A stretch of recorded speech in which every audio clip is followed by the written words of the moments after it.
দিদি, ও দিদি, বাড়িতে আছো? হ্যাঁ আছি, বলো। আমাকে দুটো আলু দাও না। দিচ্ছি, দাঁড়াও। এই নাও। উমা ঠাকুরপো, তুমি এখানে? আমি তো দেখিনি। আলুর দিকে মন থাকলে কি করে দেখবে? কেমন আছো? এতক্ষণ ভালো ছিলাম, এখন নেই। দিদি, বাড়িতে আছো?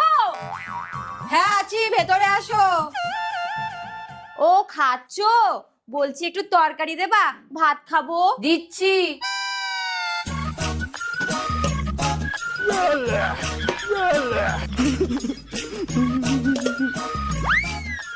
ঠাকুরপো তো কথাই বলে না। আমি ভাত খাওয়ার সময় কথা বলি না।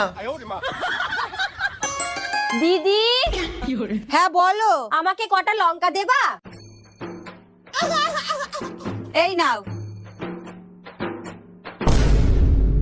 ও যখন যা চাইতে আসে তুমি তখনই তাই দিয়ে দাও কেন বলো তো? তাতে কি হয়েছে? বললে বাবালে, তাতে কি হয়েছে? এগুলো কিনতে পয়সা লাগে না না? আর তাছাড়া সেদিন তুমি ওদের বাড়িতে চিনি আনতে গেছিলা, কি হয়েছিল মনে নাই?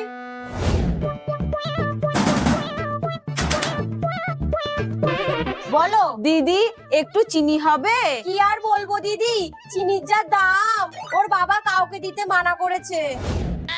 আমার কথা ভালো করে মাথায় ঢোকাও। এরপর থেকে টাকা ছাড়া কাউকে কিছু দেবা না, কিছু খাওয়াবা না, মনে থাকে যেন। কিরে, কখন এলি তুই? তোর বাড়িতে মানুষ আসে? যা বাবা, আমি আবার কি করলাম? কি করলাম না? আমার মনে থাকলে আমি আর এই বাড়িতে জীবনেও আসবো না। এদের যে মাঝে মাঝে কি হয় কে জানে। কি গো, এইখানে কিসের টাকা পড়ে আছে এইটা? ননদিনী দিয়েছে।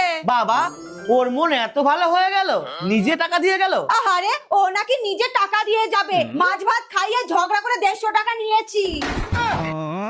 আরে পাগল, নিজের ননদের থেকে কেউ টাকা নেয়? তুমিই তো বলেছো কাউকে টাকা ছাড়া কিছু দিতে না, খাওয়াতে না।